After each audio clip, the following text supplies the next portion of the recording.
the next fight.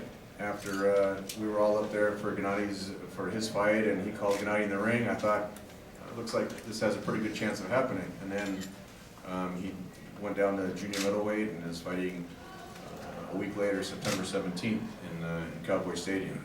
So then, after Canelo wasn't a possibility, thought to fulfill Gennady's dream of unifying the division, made a big offer to Billy Joe Saunders, even to go to the UK to fight him, because Gennady has always said, and Abel said, it doesn't matter who it is or where it is, it's my job to get the fighter in the ring. And so he was willing to go to the UK for Billy Joe Saunders. That didn't work out. That didn't go very far as the contract negotiations. Then we approached, actually, Eddie Hearn had heard that I was talking to Frank Warren about the Saunders fight. So then he had proposed Eubank Jr. Eubank Jr. had a fight. He called out Gennady, said, okay, this looks good. Looks like he wants to fight. After we were getting, Eddie Hearn was very positive that the fight was going to happen. As it kept dragging on and on, it was coming on about a month. And I told Eddie, we have to sign the deal, otherwise we have to bring Gennady, we have the HBO date, otherwise we have to bring Gennady over here to the United States. And so he put a deadline with the Eubank side. That didn't, the contract didn't get signed. They blew through the deadline. I don't have to get into all the exact details, but Eddie was the one trying to get his own fighter to sign the contract, and they couldn't deliver that fight. So then he said, let me see if Kell Brook would take the fight. 2 hours later, he calls me back, talked to Kell Brook, talked to his trainer. He said Kell will take the fight. He felt left out when they were negotiating originally the fight with Amir Khan, and Amir got the fight with Pacquiao, so Kell Brook felt left out of that. They couldn't close a deal with the Jesse Vargas fight, and so Kell wanted a big fight, and he was having a hard time getting the best welterweights to fight him, and that's how this whole fight came about. When we announced it, it was just it got announced first on Sky over in the UK, and kind of sent like shockwaves to the boxing industry. 2 undefeated fighters fighting against each other. The undefeated welterweight champion against undefeated middleweight champion in Gennady. And I tell you, we have to give Eddie Hearn and Kell Brook a lot of credit. Kell showed a lot more heart than a lot of middleweights and super middleweights, for that matter. For a lot of people that question why doesn't Gennady move up? If there was a big fight at 168, he would have taken that fight already. So that gives a little background of how the fight came about. Maybe before we get into talking about it, I'd like to introduce a special guest here, who's standing right by here. He's a world-famous, renowned sports artist, Stephen Holland. And Stephen was at Gennady's last fight at the Forum. And he did some amazing paintings of Ali, and just, the list goes down on and on. So I'd like to, he wants to present an original painting for Gennady.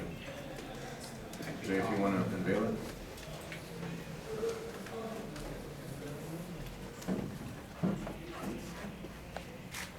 So that's his painting for Gennady. I want to, Stephen, say a few words.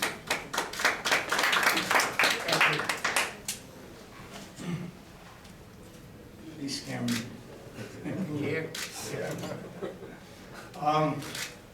This was a no-brainer. I mean, I love Gennady's style. I love the way he fights. I think he's tough as nails. It was just a no-brainer. That's it. Thank you. Thank you. With that, I'd like to, this show, September 10th, it's actually 2 shows. 2 shows rolled into one. We got to get very creative. This is the 4th time that the 2 best pound-for-pound fighters in the world will be fighting on the same HBO telecast.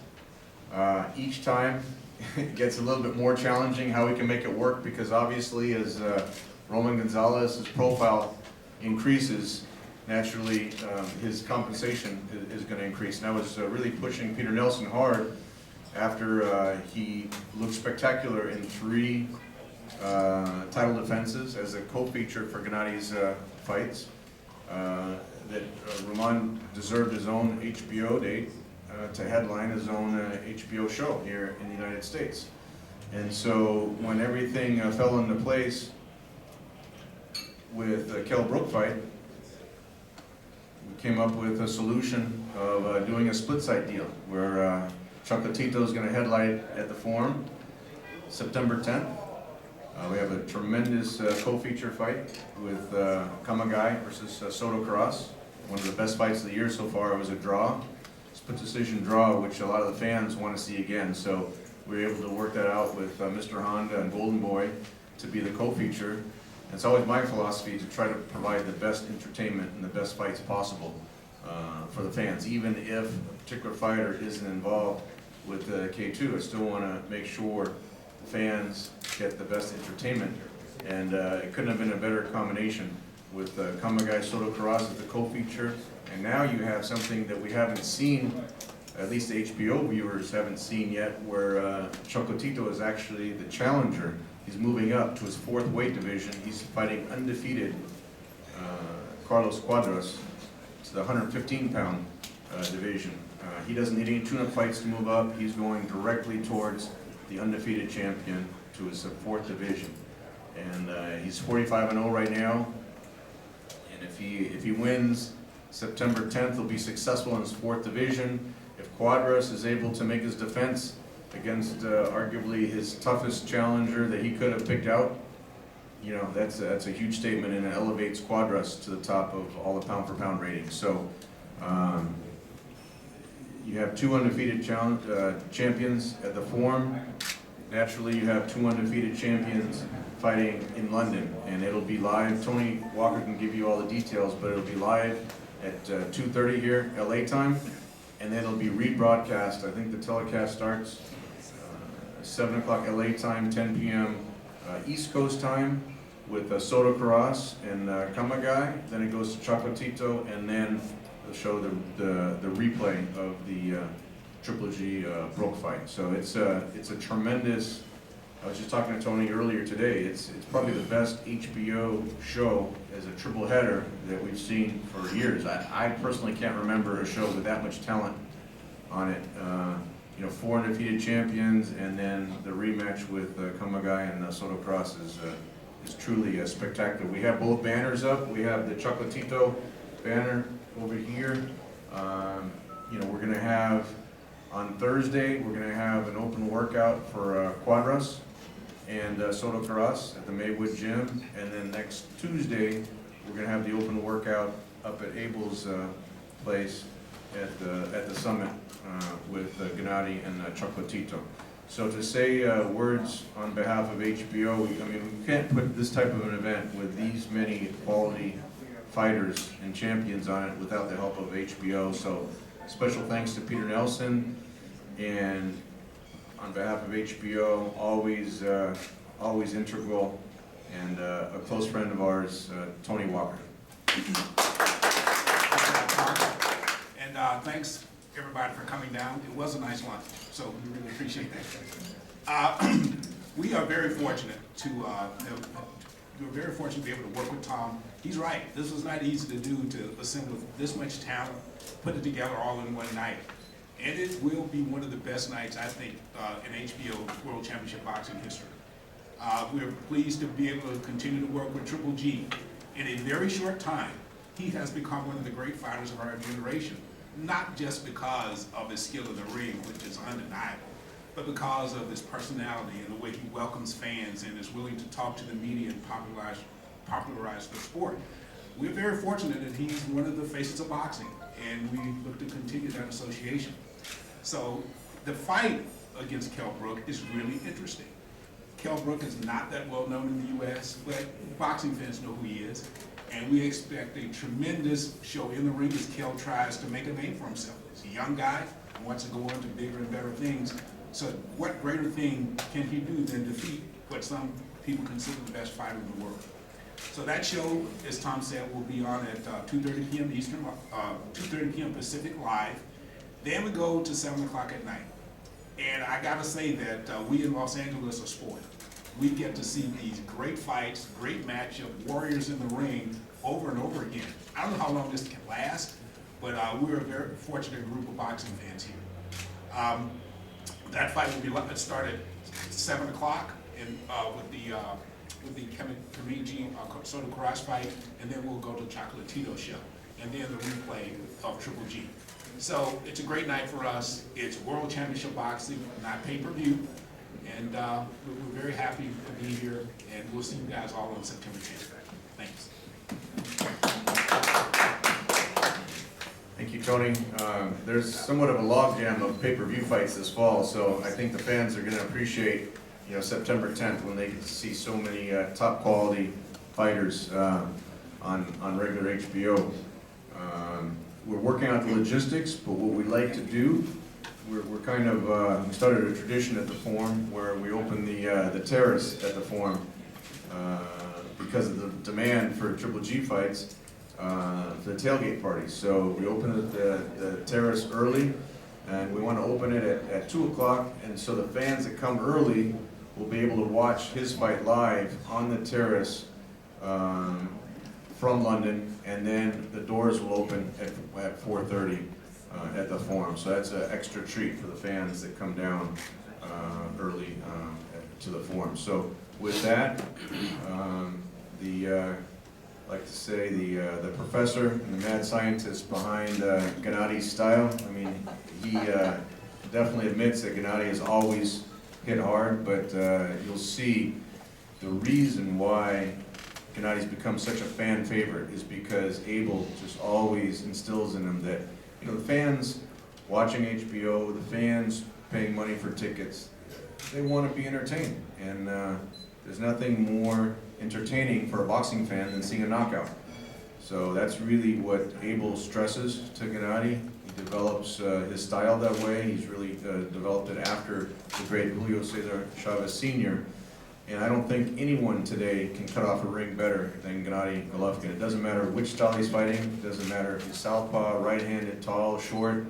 Gennady figures out a way to cut off the ring and to be able to deliver his punches. So the last 22 opponents in a row have not been able to go the distance, and I think with Abel's strategy, that'll continue for a long time. So with that, I want to introduce Dr. Abel Sanchez.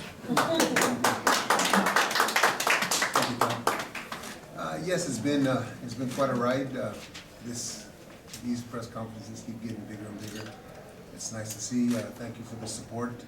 I hope to see all these smiling faces at my gym on the 23rd, the open workout. But we look forward to a tough fight with Kell. Kell is, I faced him once before with Carson Jones about 4 years ago. He was obviously a much greener fighter. Today he's a much better fighter. But we're happy that somebody's taking the challenge. It doesn't seem like any middleweight out there wants to sign on the dotted line. But the important thing for us is to keep Gennady busy.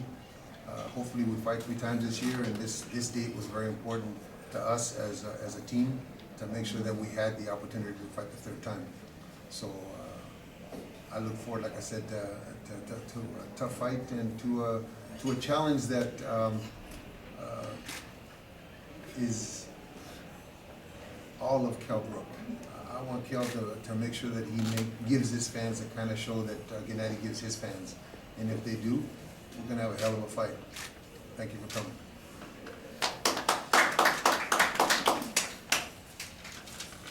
As Abel alluded to, on paper it looks like a welterweight fighting a middleweight, but we just had the WBC 30-day weigh-in, and Kell Brook actually weighed 11 pounds more than Gennady. You can see Gennady always walks around close to his fighting weight. He came in at 165 pounds.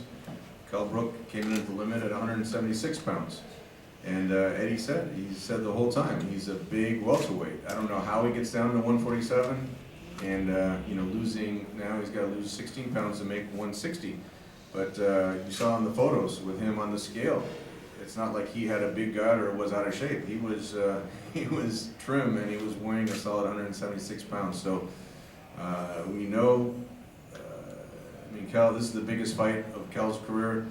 It's the biggest fight of Gennady's career. When you can sell out the O2 Arena like they did in one day when it went on to public sale, I mean, the fan reaction is tremendous. We've always had, you know, since we were talking about going over to the UK to fight Carl Froch, the UK fans wanted to see him over there. And honestly, I have to say, Kell is the one that stepped up, and he's allowed us to make this fight in the UK. I want to recognize Pepe Suleiman, who's here representing the WBC. Oh, there's Pepe. And, you know, it's, Gennady has multiple titles. Chocolatito is fighting for the WBC 115-pound title. So we'd like to recognize WBC's involvement in this show. And with that, I mean, there's really not much more to say. I want to have Gennady say a few words, and then we can open it up to question and answers. So I'd like to introduce the hardest hitting man on the planet, Gennady Triple G Golovkin. Thank you very much. Good to see you again. Today I'm very happy. I saw so many beautiful people, you know, my friends. You know, I like boxing. I like the sport. I like boxing. And thanks for support. Thanks my team. Thanks HBO, Sky TV, and of course media. For me, it's very important because I'm 34 years old. I have just a couple years. It's very important because I have a small dream. My goal is all the belts in the middle division. Maybe I'm very close to my dream. Thank you for your support. Thank you.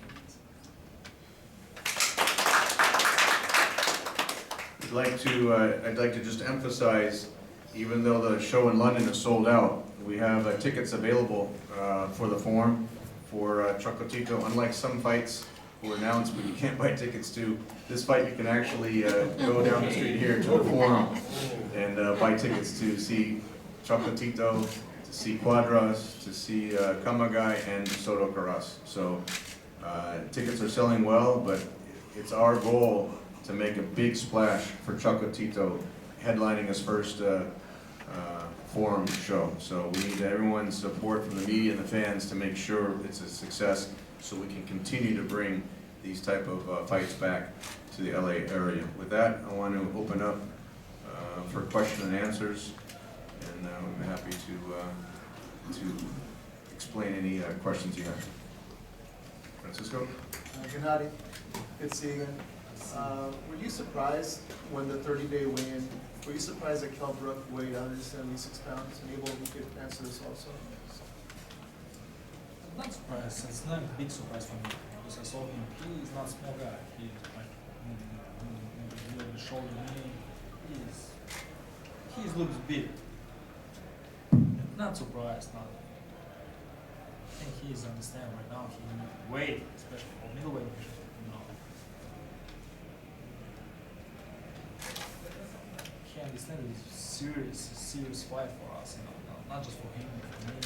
Easy. No, it's serious. When I fought him 4 years ago, he was a young guy, and he was having a difficult time making weight. Unfortunately, in this business, things get out of training camps, and I heard that for 3 or 4 days he was thrown up trying to make weight for the Carson fight. So that was 4 years ago, and I imagine he's grown, he's matured, his body's matured. So I knew that he was going to have a hard time making 47. I wondered often before this fight how long he would keep the welterweight title. And hearing the weight just reaffirms, not only that, when we saw him in London, damn, he was huge. He looked like a bodybuilder. His arms were huge. He was cut. So surprised, yes, but not really surprised. You mean over here? Abel, Just raise your hand. How surprised were you when Brooks was brought up as your opponent? Yeah, a little bit surprised. I'm not gonna say I wasn't, but we had gone through so many names. In fact, back when the Rosado fight happened, we met with HBO and Tom presented me with 20 names in the 54 and 68 pound division, and not a name that I turned down. Brook wasn't in it, but Brook being a champion and wanting to challenge himself, as Shane did to fight Oscar, as Tito did to fight Hopkins, and guys like that. He's having a hard time like we are, getting opponents, so it's a natural. Back to that, please. Hi, this would be for Abel and also Gennady. Some people like recently, because you've had problems getting like Kell Brook, that's a real challenge. That's a very good opponent. But you've had problems at this weight class. Some people have been critical about you not going up in weight. What do you have to say to that, like both of you? Well, first of all, I think that's a question for Tom, but from what we know, there's been offers and there's been promoters that have stated that their fighters want to fight Golovkin, but the unfortunate thing is that's all they say. I saw a T-shirt not too long ago that had a picture of Canelo on it, and it had, I want to fight GGG, and underneath it said, just not next. And it seems like all of them are like that. I would hope that after this fight's over, if we're successful, that they come out of the woodwork and they call Tom before Tom settles another fight. They call Tom so while there's still a chance that a fight can be signed, instead of waiting like BJ did and like Danny did. Once the fight is signed, it's kind of difficult to go back on our word. Tom, you want to talk about that? I mean, we get the question a lot, why don't you fight a 168 pounder? But we tried to make the fight with Chavez Jr.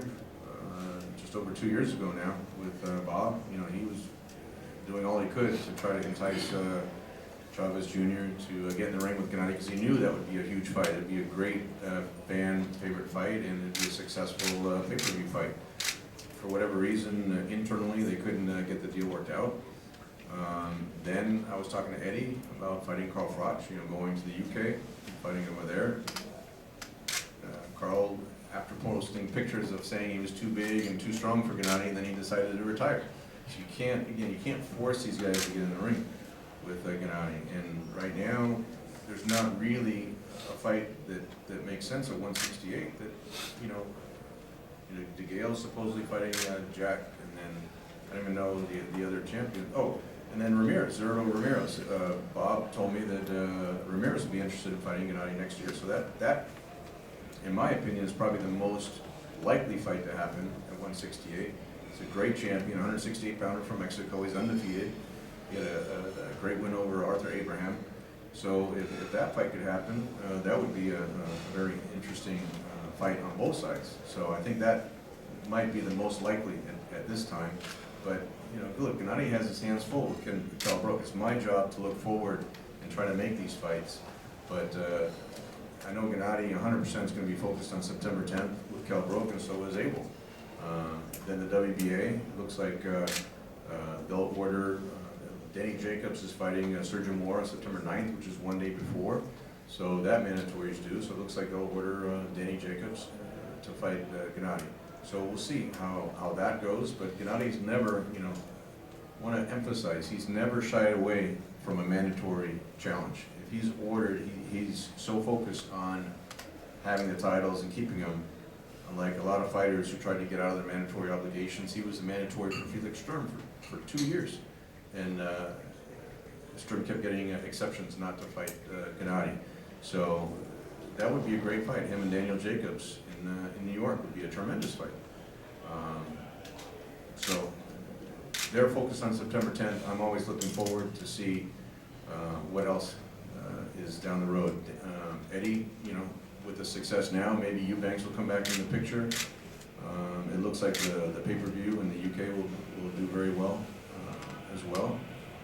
DeGale is out there. That might happen. You never know. When Carl Froch, he's working for Sky. When he stands next to Gennady and sees that he's about, you know, 4 inches taller than Gennady, maybe he'll decide to come out of retirement. You never know what will happen. But at least now it looks like with Gennady consistently selling out arenas worldwide, and with his HBO ratings consistently towards the top of the ratings, it looks like the doors are opening now for the bigger fights that he's wanted the whole time.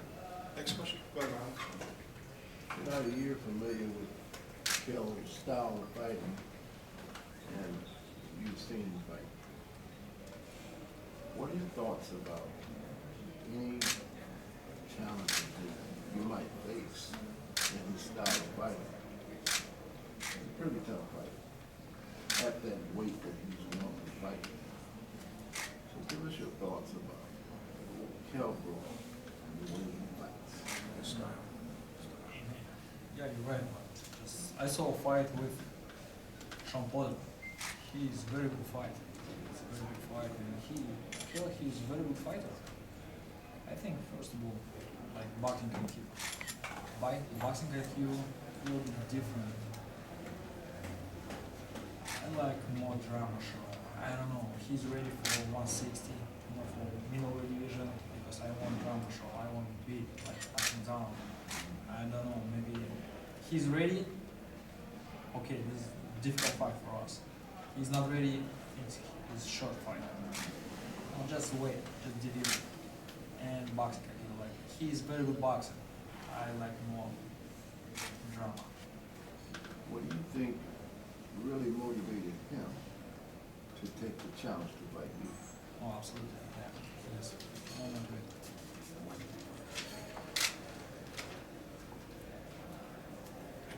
Yeah. Just.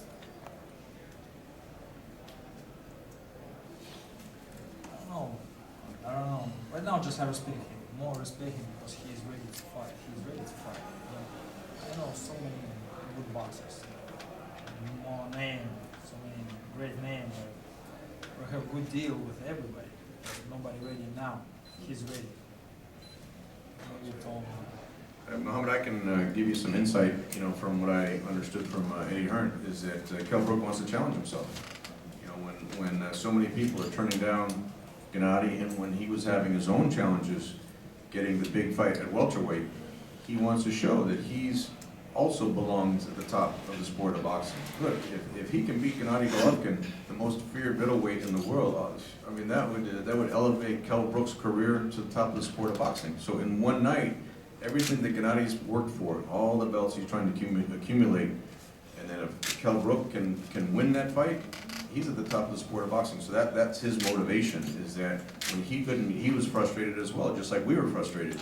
When you were asking, when Abel was asked about what was he surprised, I think we were all frustrated when we were going down the list of middleweights, and we couldn't close a deal, and then Kell Brook pretty much stepped up and saved the day, and it's been a huge response in England and also internationally. This will be anticipate one of the most talked about international boxing events of the year. Next question. Hi, gentlemen. Abel, you've prepped Gennady for fights across the Atlantic before in Monaco. How's your schedule going to be similar or different now going to England? When are you going to travel, and what are your plans in general? It's going to be a little different. When we were going to Monte Carlo, we left on either Sunday night or Monday morning. This time, Tom wanted us to leave a little earlier to have a little more time to be in London and to do some interviews and stuff like that. So we're leaving on Saturday afternoon, I believe, at 1 o'clock or something like that. And we'll be there obviously until Sunday, or he will be a little bit longer, but Sunday is the next weekend. So a week prior. Yeah. Gennady, is that a good, comfortable time for you to go? Yeah, for me, it's just for me, it's very close place, like 6 and 6. That's my way. Anytime, any place, huh? Like a different journey, like that. Next question. Gabriel? Abel, what was the one word that came to your mind when you hear Canelo won fight? That will not fight. What was the first word that came to you? Actually, it was 3 words. I told you, Tom. I've been saying this. He's not going to fight us. He's not going to fight us, and I hope that I'm wrong, but I don't see him fighting in 2017 either. And it's up to you guys. They've been forcing him and have been talking to him, and consistently. If there was a fight in Rosarito, I think this weekend, when Margarito fought one of Canelo's brothers, And there's a video on YouTube where some fan is heckling him, asking him about Golovkin. I hope that keeps happening, because if he hadn't said nothing, I would have given him a pass. And you guys probably would have given him a pass, but all the smack that he talked, he's gotta back that up. Or he's not Mexican. Question for Kyle. Do you think that there could have been big apprehensions from Golden Boy to allow him to fight and lose, and then you want to have no marquee fighters? Do you think that could have played into the decision to hold off on watching this guy? You know, it's hard to say, Mohammed. You know, that's really a question for Golden Boy and Canelo. We obviously have a very good relationship with Golden Boy. We did the co-promotion together when David Lemieux fought Gennady and sold out Madison Square Garden. I think, honestly, there's apprehension on a lot of people's minds, not just Canelo, to get in the ring. And look, if you move down to 154, you know, what can you do? It's even though it was mandated to fight, you can't force people to get in the ring. So I have had discussions with Oscar and with Eric Gomez, and I truly believe, Abel might not believe it, but I'd like to believe that the fight will happen next year, and most likely in September of 2017. That's what they'd like to shoot for, and you know, it's the biggest fight in the sport of boxing, so if you can make it, great. If not, Gennady's just going to keep moving on, keep fighting the best guys that'll get in the ring with him, and you see where his career has come over the last 4 years since his HBO debut, September of 2012, and now he's one of the most talked about, you know, highest ticket selling, highest TV rated fighters, sponsorships, you know, his Jordan brand. It really, the sponsors he has from Kazakhstan, Bijan on Rodeo Drive is a sponsor, so it's he's doing very unusual things that you don't see many boxers do, just because of his character outside the ring and his style inside the ring. It just makes him a fan favorite, and also makes him a favorite for TV companies, for the fans, and for sponsors. Go ahead, Michael. Hey guys, this is a question for the whole team. Good to see you guys. Thanks for having me.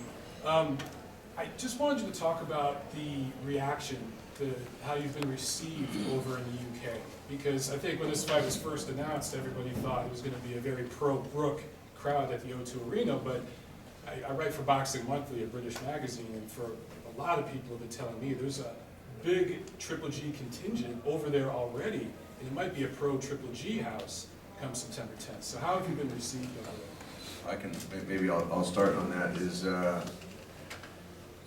Gennady went to a soccer game at West Ham. That was actually the first time he's ever been to the UK. It actually surprised me. With as many amateur fights as he's had, he's never actually fought or been to the UK. And we've had so many requests for him to come over and make an appearance or to fight a UK fighter that he's really a fan favorite in England. And when he was there at the soccer game, you know, people were, I wouldn't say chasing him, but they were definitely following him everywhere to try to get his autograph.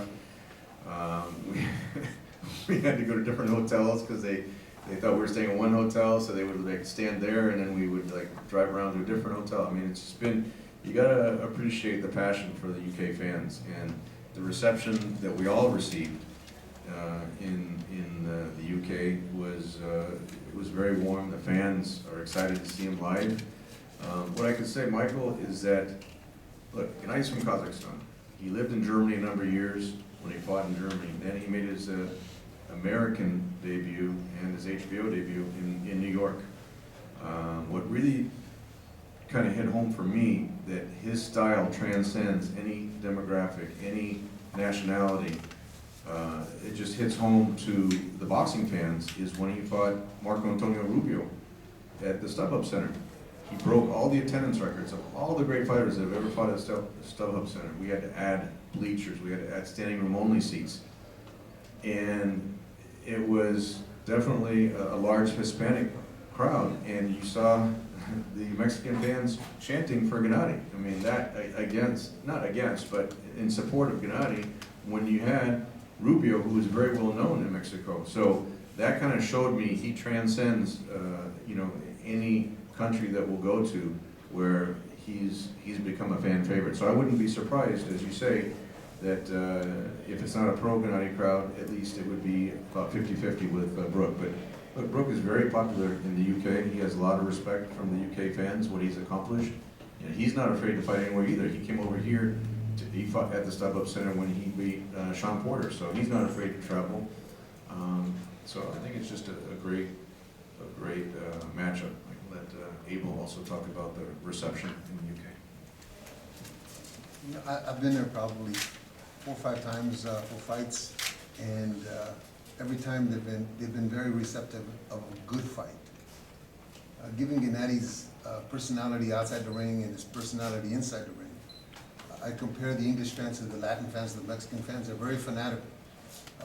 They're very demanding of their heroes. They're demanding of their boxers. And once there's a great fight, they're going to cheer for the guy that's doing what they want to see. I'm sure at the beginning it'll be pro Brook, but I think once the fight starts and once they see Gennady do what he does best in the ring, I think it'll be just a thank you in the type of reception and the type of adulation that they're going to give Gennady, because he's the kind of fighter that they wish, just like the Mexicans, that they wish we had that were Mexican. He's a Kazakh, but like Tom said, he transcends those barriers, and his style of fighting is something that I think all fight fans want to see. Next question, please. Yeah, go ahead. No, we're getting ready to do I don't know if you guys are familiar with that DNA test that you spit into that little cup and you send it off and you come back and they give you. My family did that, Oh, you did yeah. that? Okay. It's always interesting. We're gonna be doing it for him, and he thinks he's half Mexican. There you go. Go ahead, Jan. I have 2 questions. Abel, I wanted to ask you first, going back to Kell Brook's weight being that he's so much bigger than Gennady, what is your impression of that as a trainer? Does that tell you that he's a little lazier? We hear that term, big welterweight, big whatever weight, thrown around a lot. Does that say to you as a trainer, he's a little lazy in the off season, and that's why he's so heavy? Because it must take a lot to get down to 147 every time he fights. Or is that telling you he really feels he has to pack on a ton of muscle to fight against Gennady in September? No, that tells me that there's 4 organizations with 17 weight divisions. There's 68 world champions that are current. That means there's 68 geniuses out there, coaches who think their way is the only way. The Ingles have a historic gym.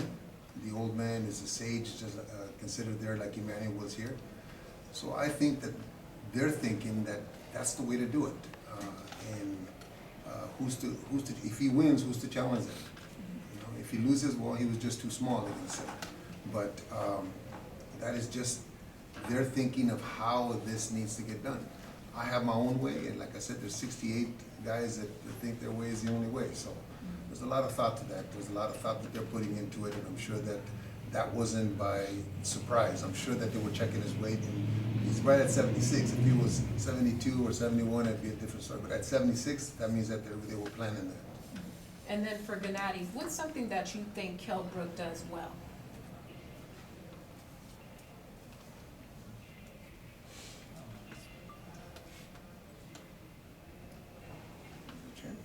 Yeah, he's champion, and I don't know. For me, just interest. Doesn't matter division 161. He right now he's 176. It's not problem. For me, very interesting. Kell Brook and it's me. You know, just who is Kell Brook, who I am, like that. You know, who is true champion. Well, it's not interesting for me. You know, not interested like 154, 170, 180. Like, I know Kell Brook, I know me. Just, Francisco, go ahead, please. With all your goal's been to unite all the world titles, which is respectful, but you've had fighters like Canelo and BJ they talk more than, but what you want to bring to the table to, sign the contracts. Does that frustrate you? Does that, does that bring humor to you? How do you respond, or how do you react to, the fighters that talk more after a fight gets made, like with Kell Brook? it's not what?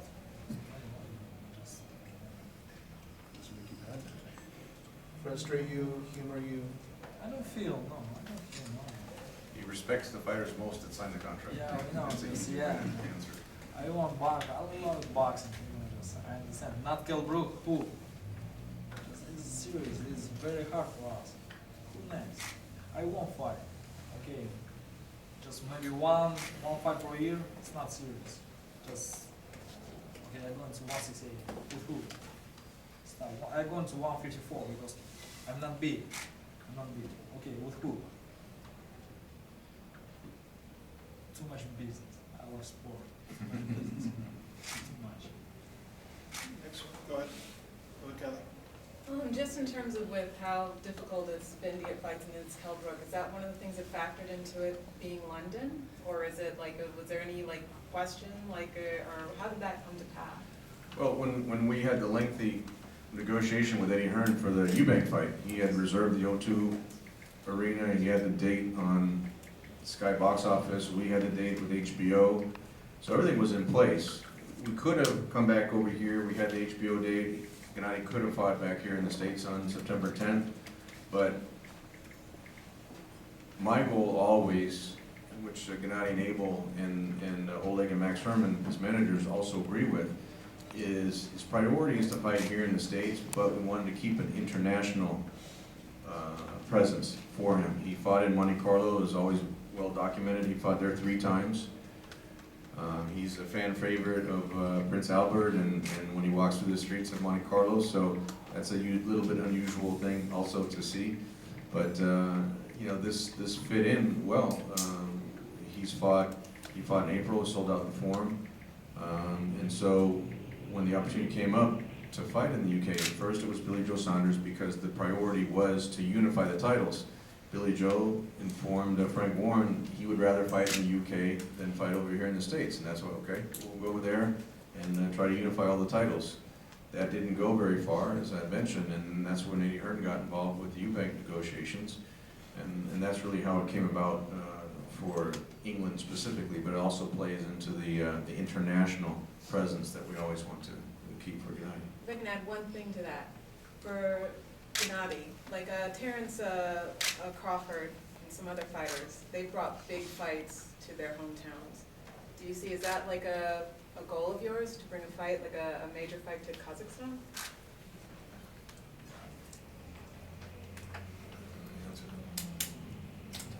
Yeah. Maybe I want to bring big shows to Kazakhstan, because next year for Kazakhstan, like Expo 2017 in Kazakhstan. It's I think very interesting. Very interesting. And my goal is staying in the United States. I live the last 5 years living in California. Just, you know, this is my second home. Look, I live in California just